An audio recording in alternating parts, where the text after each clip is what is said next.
Hey guys good morning जय जगन्नाथ। अरे काली video बने ही पाइलानी आज किंतु सेटा बने द इंग्लिश प्रैक्टिस काली गोटे दिन रही जाइए कौन से कारण काली टाइम हेलानी बने आज दुईटा पार्ट बनेगा down on to the trill up when the hopes of thereby and then something happened. The veil of gold all disappeared. They had come to the end of the rainbow, and the pot of gold was no longer there. They drilled on desperately, trying to pick up the veil again, all to no avail. Finally, they decided to quit. They sold the machinery to a junkman for a few $100 and took the train back home. Junkman for a few $100 and took the train back home. Some junk men are down, but not this one. He called in a mining engineer to look at the mine and do a little calculating. The engineer advised that the project had failed because the owner were not familiar with the fault lines. His calculations showed that the vein would be found just 3 feet from where the airbase had stopped drilling. That is exactly where it was found.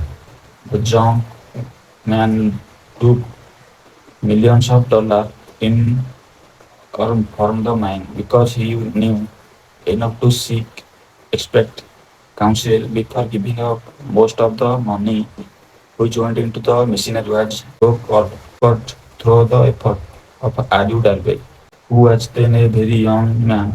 The money come from his relative and neighbors. Because of their faith in him, he paid back every dollar of it. Although he was a year in doing so, long after long afterward, Emma Darby recouped his loss many times over.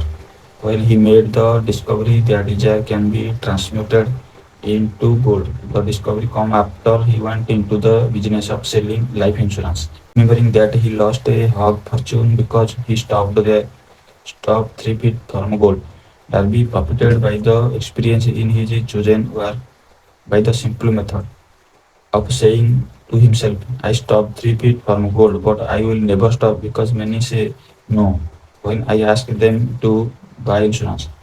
Darby is one of the small group of fewer than 15 men who sell more than $1 million in life insurance annually. He owes his stickability to the lesson he learned from the quitability in the gold mining because business. Before success comes in any man's life, he is sure to meet with much temporary defeat and perhaps some failure. Defect overtakes a man. The easiest and most logical thing to do is to quit. That is exactly what the majority of men do.